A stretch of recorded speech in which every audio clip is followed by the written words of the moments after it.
I knew something was wrong the second I walked into the ballroom. The chandeliers were dripping with gold light, the kind of expensive glow that hides the cracks in everything underneath. White linens, overpriced floral arrangements, champagne flowing like it was water. It was supposed to be a celebration of our company's success. My success. 11 years of building the analytics division into something real, profitable and respected. But as I stood there in my black dress, clutching a glass of bubbly that tasted faintly of regret, I felt the atmosphere shift. Too many eyes on me. Too many whispers curling around the room like smoke. And then, like the villain in a bad corporate fairy tale, our CEO, Richard Calloway, strutted onto the stage. Richard loved a spotlight. He loved nothing more than hearing his own voice echo through expensive speakers while people nodded like disciples. Tonight, he had gone all out. A branded stage backdrop, a live band playing Coldplay covers, and fog machines. Yes, fog machines at a corporate gala. Because nothing says integrity like artificial mist. He raised his glass, his teeth so white they practically glowed in the dim light. Tonight, he began, we celebrate not just our numbers but our transformation. A new era of efficiency, a bold new chapter I should have known then. Efficiency. That word always hides the knife. And then it came. He paused, smirked, and pointed toward me. Starting with her termination. For a second, the room froze. Then, like some sick cue, laughter rippled through the audience. Executives chuckled, VPs smirked, and even a few of my peers, the ones I trained, clapped. My badge deactivated instantly, the silent confirmation of my execution. I bit my tongue so hard I could taste iron. My nails dug crescents into my palm. I refused to give him the satisfaction of a reaction. I wasn't going to cry. I wasn't going to scream. I stood there as if carved from stone while he moved on, already talking about innovation pipelines and agile synergies, like I had never even existed. The humiliation burned, but the betrayal? That cut deeper. I'd given over a decade to this company. Late nights, weekends, holidays sacrificed to keep this place afloat. And this was how they erased me. Publicly, cruelly, efficiently. And then, my phone buzzed. At first, I thought it was another automated HR notification. Maybe an email confirming my health insurance was gone. But when I glanced down at the screen, my breath caught. It was a text. From a number I knew. Marcus Hale, the top investor in the company. A man who rarely even acknowledged my presence unless it was about quarterly reports. The message was short, precise. Are you free? Let's end his career. For the first time that evening, I almost smiled. I didn't leave immediately. I let the humiliation play out. Let Richard enjoy his little performance. But inside, something was shifting. The numbness cracked, replaced by something sharper. Purpose. I slipped out of the ballroom just as the fog machines hissed again, my heels echoing against marble. Outside, the night air hit me like a slap. Cold, clean, grounding. My carry-on bag felt heavier than usual, though I hadn't even packed it. When you've been betrayed like that, in front of peers and strangers alike, something inside you hardens. You stop caring about decorum. You stop caring about survival mode. What's left is focus. I leaned against a stone pillar, pulled out my phone again, and stared at Marcus's message. End his career. I thought about Richard's smirk, about the way people clapped when I was dismissed like a line item in a spreadsheet, about Jenny, my assistant, who had been crying quietly behind her champagne glass, about the years of building something real, only to be discarded in the name of efficiency. And I thought, maybe it's time someone taught Richard what efficiency really looks like. I typed back 2 words. I'm in. Within minutes, Marcus's assistant sent me an address. Not a boardroom, not a fancy restaurant, but a quiet townhouse 3 blocks away from the Gala. Marcus never wasted time. If he wanted me there, it meant something big. I didn't look back at the ballroom, didn't glance at the lights, the music, the people who had just erased me. Let them toast their new era. They had no idea the storm that was already brewing.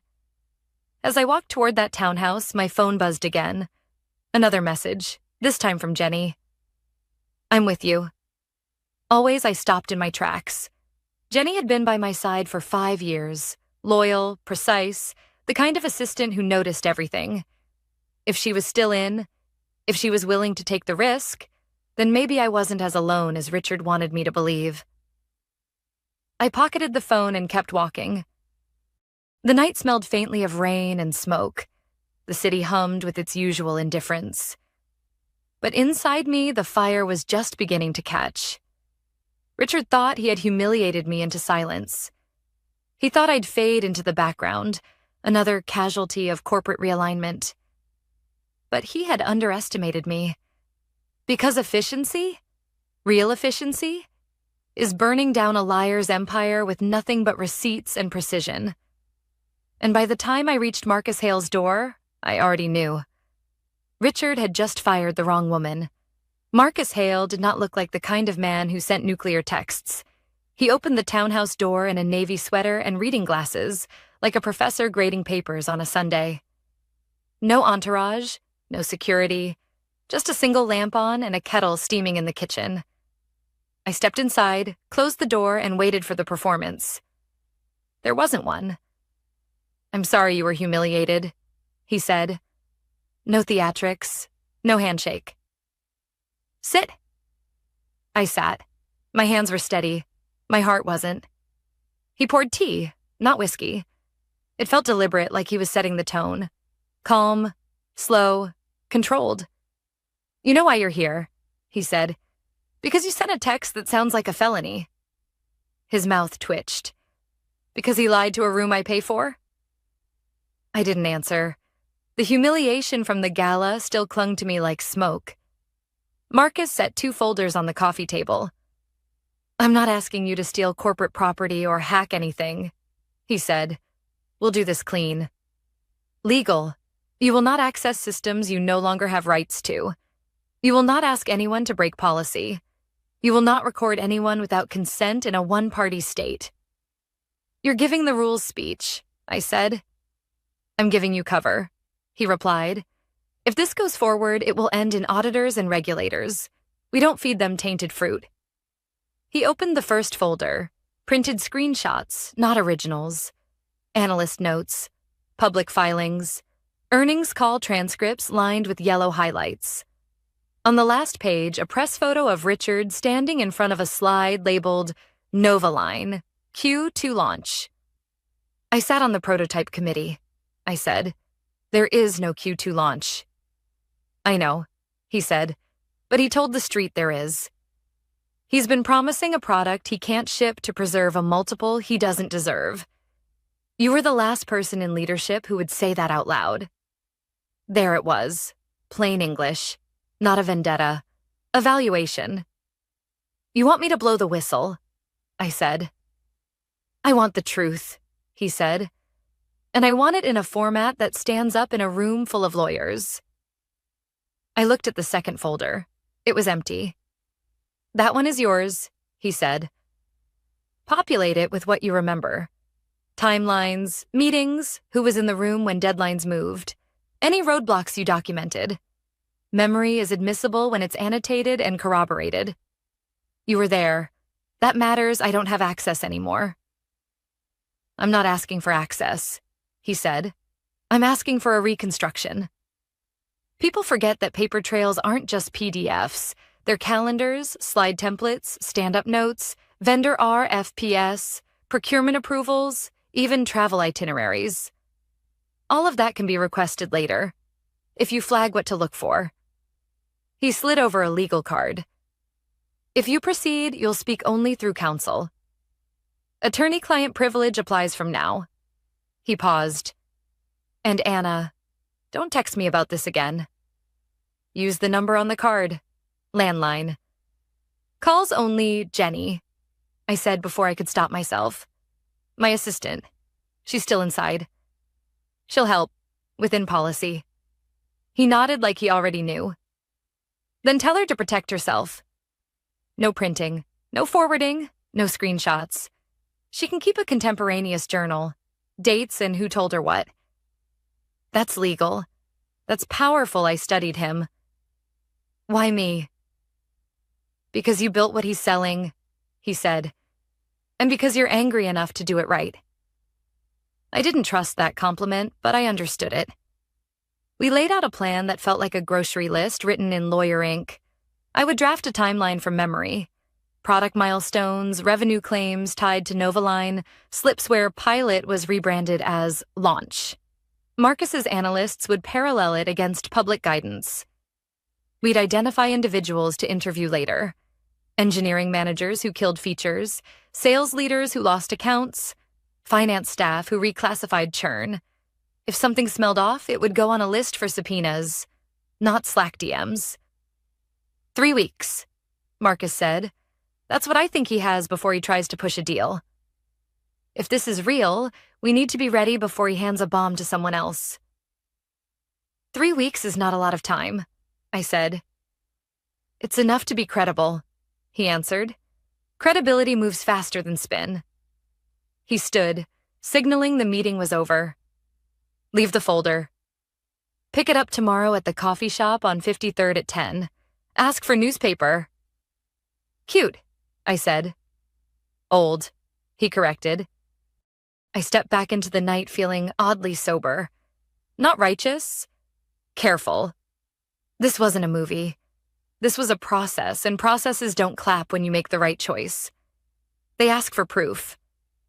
Jenny called me as I turned the corner. Where are you? She whispered. Walking, I said. Listen. From now on, nothing digital that you wouldn't want read aloud in a deposition. If you see something, write it down in a paper notebook. Dates, times. Who said what? Old school, she asked. Admissible, I said. She exhaled. They're rewriting the Novaline roadmap, she said. Marketing updated the internal wiki to say launch window. Engineering still has no QA builds, and Richard scheduled a town hall for Monday topic. Our path to efficiency, she said, and I could hear the eye roll. Anna, are we really doing this? We're documenting, I said, and we're protecting you. I went home, pulled the second folder onto my kitchen table, and started drawing a line down a page. What was promised on the left, what existed on the right. My handwriting was slow at first, then faster as the dates kicked loose. March, prototype freeze missed. April, sales demo was a Figma mock. May, finance removed experimental tag from Novaline revenue and called it expansion. I remembered the meeting. Richard had framed it as aligning with market perception. I wrote the phrase exactly as he said it because words are fingerprints. At 1:13 a.m., I stopped and read the page. It didn't look like revenge. It looked like work I'd been doing for years. Clearing fog, naming things. The quiet kind of courage no one applauds. I tucked the notes into the empty folder and sealed it with a strip of tape I found in a junk drawer. Before bed, I texted Jenny one sentence. Paper only. You're not alone. As I turned off the light, a thought surfaced that I didn't push away. Richard had called my termination an era of efficiency. He wasn't wrong. Efficiency is doing the next necessary thing without flinching. In the morning, I would start asking questions the right way. And if the answers pointed where I thought they would, we wouldn't need theatrics or fog machines. We'd have the truth. And a clock. I arrived at the coffee shop on 53rd exactly at 10. The place smelled like burnt espresso and impatience. A barista with a nose ring glanced up when I ordered and handed me a small brown bag. Inside, beneath a muffin I didn't order, was the folder I'd left at Marcus's townhouse. My notes were still there, but now they were typed, formatted, and cross-referenced against public statements. His analysts had wasted no time. Next to each milestone I had listed, prototype freeze, demo dates, revenue classifications, there were highlights in red. inconsistent with public guidance, contradicted by earnings call. No supporting documentation filed with SEC. They were building the skeleton of a case. All I had to do was keep giving them bones. That night, I met Jenny in a strip mall diner 2 towns over. She wore a baseball cap pulled low, her hair tucked away like she was in witness protection. She ordered chamomile tea but didn't drink it. "They're scrubbing mentions of Novaline," she said. "Internal wiki, project trackers, even Slack channels. Threads are disappearing mid-scroll. It's like someone is airbrushing history while we watch." "Dates?" I asked. "Yesterday afternoon, right after the gala, I wrote it down in my notebook. Day after termination, records scrubbed." Jenny leaned closer. "It's not just deletions. They're moving credits too. I saw your name taken off 3 milestone reviews, replaced with corporate co-author." My jaw tightened. Erasure wasn't new in business, but seeing it happen in real time was different. "Back it up," I said. I did. Flash drive, she slid a small black stick across the table like contraband. "Encrypted." Triple-checked, I tucked it into my bag without looking. Evidence wasn't dramatic. It was tedious, careful, boring, and that's why it mattered. Over the next week, my days became a cycle of calls and notes. I reached out to people I hadn't spoken to in years, former colleagues who had left suddenly or quietly. Some hung up, some ignored me, but a few answered. Rita, a product lead, laughed bitterly when I asked about her departure. They told me I couldn't adapt to the agile vision. Translation, I questioned why we were promising features we hadn't even scoped. Evan, an analyst, said HR had found inconsistencies in his code after he refused to massage the forecast. "One day I was a rising star," he said. "Next day I was escorted out with a box." Funny thing, my forecast turned out to be right. Too right. Patterns emerged, the same words repeated like a script. Misalignment, redundancy, not culture fit. Euphemisms for dissent. By the 5th call, I had a page full of phrases that weren't just stories. They were evidence of a culture. A culture where questioning the fantasy meant you vanished. Jenny kept feeding me small pieces. An old budget draft that showed experimental revenue relabeled as growth. Meeting invites for product demos that never happened. One night she called, her voice shaking. "They caught me printing," she whispered. "Caught how?" "The system logs every job. I told them it was a duplicate of HR tax forms. They let it slide, but someone's watching." I closed my eyes, felt the heat behind them. "No more printing," I said. "Paper only from memory. Notes you can defend. No trails they can twist." She hesitated. "Anna, if they find out..." "They won't," I said. "Because we're not stealing. We're documenting silence." "Then, okay. But I'm scared." "So am I admitted. "That's why we're careful." The next day, Marcus called. His tone was as calm as always, but I could hear the undercurrent of urgency. "We've matched your notes against 2/4 of filings. The discrepancies are significant. Enough for questions, maybe subpoenas." "Significant isn't enough," I said. "It has to be undeniable." "Then keep going," he said. "The deeper he digs to cover himself, the easier he'll be to bury." That night, I opened Jenny's flash drive on my old Dell laptop. The screen flickered like a smoker's cough, but the files opened.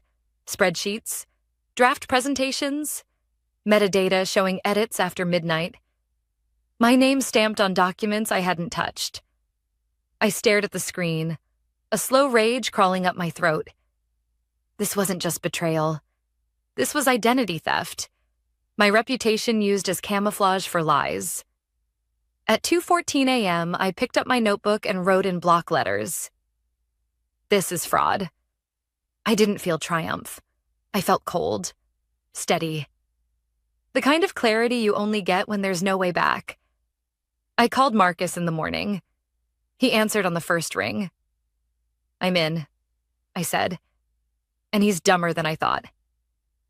Good, Marcus replied. Then it's time to start collecting kindling. For the first time in days, I almost smiled, because Richard thought efficiency meant cutting people like me. But I was about to show him a different kind of efficiency, the kind that dismantles an empire piece by piece until all that's left is smoke. By the second week, the pattern wasn't a suspicion anymore. It was a map. Every falsified milestone, every inflated projection, every erased credit pointed in one direction. Richard. He wasn't just exaggerating. He was building a castle on sand and selling tickets for the tour. Marcus called me one night while I was sitting at my kitchen table, surrounded by notebooks. He's pitching investors, he said. Not the board. Outsiders.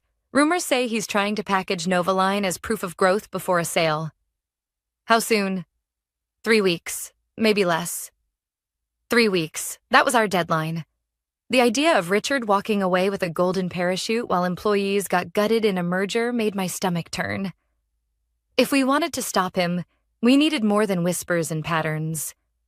We needed a confession, or something close enough to look like one. That's when Marcus laid out the trap. We'll bait him with validation, he said. A fake investor, a clean front. You join as consultant. He won't be able to resist bragging about Novaline to outsiders. It sounded insane, risky, but realistic. Richard thrived on admiration. If someone waved the promise of money and prestige, he'd talk himself into a corner. 2 days later, Verdant Axis existed. On paper, it was a boutique analytics investment firm with sustainable branding, a Delaware filing, and a LinkedIn page polished enough to fool anyone skimming fast. They even hired a compliance expert to script the meeting invites, and I was listed as business development consultant. Subtle, forgettable. Jenny helped with the cover. She borrowed a ring light from her cousin so I could look polished on Zoom, and she mocked up a fake background that looked like a WeWork in Tribeca. Plants, exposed brick, the whole thing. The call was set for Tuesday at 2 p.m. I didn't sleep the night before. When Richard's face appeared on the screen, I kept mine neutral. Professional, distant. He didn't recognize me. Or maybe he refused to. Men like him convince themselves their enemies disappear once they're out of sight. He launched into his pitch immediately. We're seeing over 60% growth quarter over quarter in our new vertical, he bragged. Novaline is driving interest in Tier 2 markets, reducing churn, and creating substantial engagement. I let him go. He spoke like a man in love with his own slides, confident, smug, detached from reality. He name-dropped Fortune 500 clients under NDA, hinted at partnerships that never existed, and described APIS as active when engineering hadn't even assigned a single ticket. It was everything we needed, and every word was being recorded. When the call ended, my hands didn't shake. My heart didn't race. I felt nothing. Not anger, not grief, just focus. It wasn't personal anymore. It was arithmetic, a fraud equation solving itself. I forwarded the recording to Marcus with one word: done. 5 minutes later, he called back. We've got him. SEC grade evidence. If we drop this at the right moment, he doesn't just lose his job. He loses everything. Not yet, I said. There was a pause. Why not? Because he's still running, I said. And I want him to trip before we pull the rug. Marcus chuckled, low and sharp. Fair enough. That night, Jenny called in a panic. They're shredding paper on the 4th floor, whole carts of documents, and someone flagged my badge for audit. They know something's leaking. I gripped the phone tighter. Jenny, listen to me. You're done. No more risks. Stay clean. They'll sniff around, but they won't find anything. You've done enough. Her voice cracked. But we don't have everything yet. We have enough, I said firmly. And I need you safe. There was silence, then a shaky exhale. Okay, After we hung up, I stared at my laptop. The recording sat there like a loaded weapon, neat and undeniable. But Marcus was right. Timing mattered. If we moved too soon, Richard would spin it. If we waited, he'd hang himself with his own rope. 2 weeks left. I poured myself a glass of water and sat by the window, looking at the city lights. For years, I'd believed in the work. Believed that numbers told the truth if you measured them right. Now I knew better. Numbers could lie. People could weaponize them. But people could also use them to expose the lie. Efficiency. Richard had turned the word into a weapon against me. But as I sat there, calm and clear, I realized what efficiency really was. Not fog machines, not slogans, not public firings. Efficiency was this: gathering the right pieces, building the case, and waiting for the exact second to strike. And when that second came, Richard Calloway wouldn't just fall. He'd collapse under the weight of his own invention. The call came on a Thursday morning, 2 weeks after the sting. Marcus didn't waste words. 6 p.m. emergency session. Counsel present. Bring your timeline. Assume nothing you say is off the record. Is Richard invited? He's leading it, Marcus said. For now. I arrived early with 2 binders and a notebook. No drama, no hero's entrance, just a woman who'd done her homework. The boardroom was colder than it needed to be. Walnut table, bottled water lined like soldiers. Outside the glass, New York did what it always does. Kept moving. Richard came in wearing a suit the color of denial. He nodded at me like we were still colleagues and not on opposite sides of a fault line. He opened with charm. He always did. Let's not lose the plot because of one anonymous tape, he said, smiling tight. We're executing. Novaline is in development.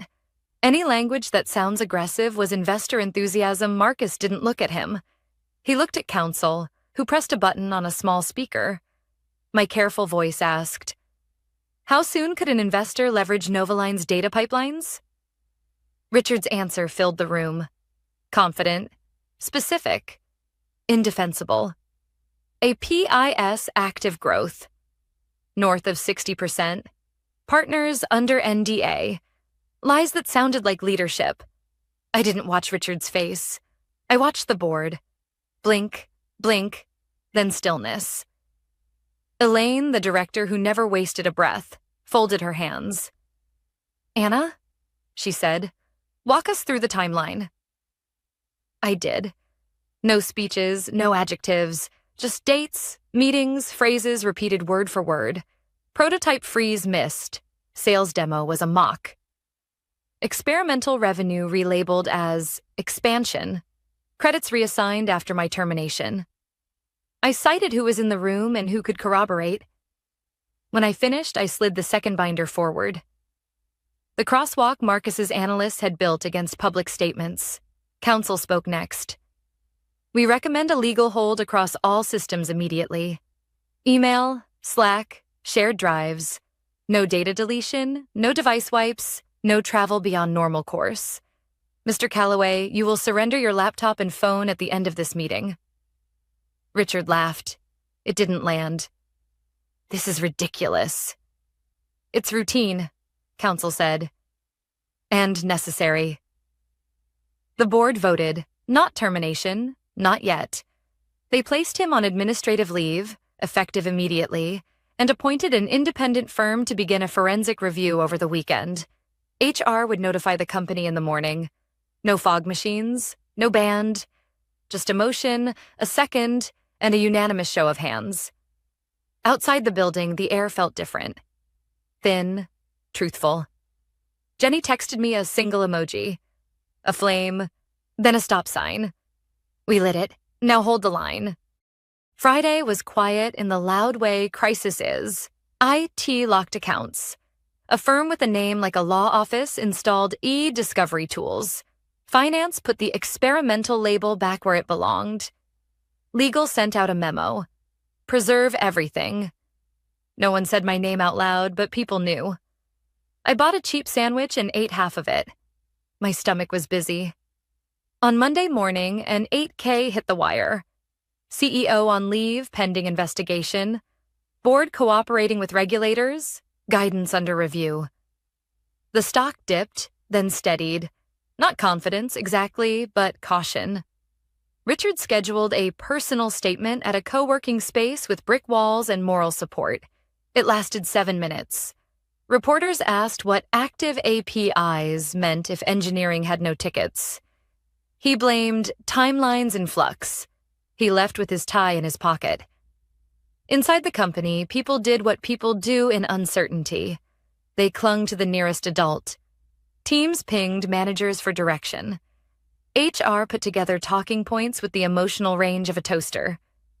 Jenny sent me a photo of a whiteboard in a conference room. No more slides until we have something to demo. Underneath, someone wrote, Amen. Tuesday night, the board reconvened. The independent firm presented preliminary findings. Revenue reclassification without adequate disclosure. Deck edits that overstated pipeline. Internal objections documented and overridden. My name was on some of those objections. So were others who'd left. It wasn't a single mistake. It was a pattern. Counsel cleared her throat. We have sufficient grounds for termination for cause. The room went very quiet. Marcus didn't look triumphant. He looked tired. Elaine spoke last. Mr. Calloway, this is the end of your employment. Effective immediately. For cause. No severance. Your equity is subject to clawback pending final findings. Security will escort you out after you sign the acknowledgement. He didn't make a scene. He didn't beg. He just nodded like a man who could finally hear the click of a door he'd been closing on himself for months. He left. The board turned to me. We need a grown-up to stabilize the floor, Elaine said. 75 days, chief restructuring officer, limited mandate, transparency, guardrails, retention. After that, a proper search. It wasn't victory. It was a job. I took it. The next morning, I stood in front of a room that used to scare me and told the truth. No music, no fog. There's no Novaline launch next quarter, I said.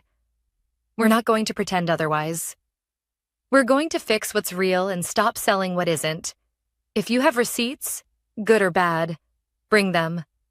No one gets punished for telling the truth. I restored credits on 3 projects, including my own, then added names that had been erased before mine.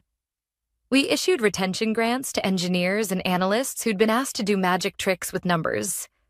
I met with finance and told them clarity beats optimism. I met with legal and told them cooperation beats posture. I met with Jenny and told her she could sleep. When she cried, it wasn't dramatic. It was relief leaving the body. By week 3, the building felt different. Not fixed, just honest. The board hired an external CEO with a boring resume and a spine. I handed over the keys with a clean inbox and a list of things that still needed saying out loud. They offered me a permanent role. I said no. I didn't want a throne. I wanted my life back. Before I left, Jenny brought me one last envelope. A stack of old patent filings with the right names in the right places. Mine included. They were filed, she said. He tried to strip them. He didn't get to finish. I walked out of the building into air that didn't taste like smoke anymore. The city went on, indifferent and honest. I thought about the word that started all of this. Efficiency. Richard wielded it like a weapon. But efficiency without integrity is just speed toward a cliff. The shortest path to the truth is still the straight line. Dates, facts, names, receipts. If you've ever been erased, write it down. If you've ever been told to make the numbers sing, ask who's picking the song. And if someone fires you for telling the truth, remember there's a clean way to write yourself back in. I didn't get revenge. I got the record corrected. And sometimes that's the louder ending.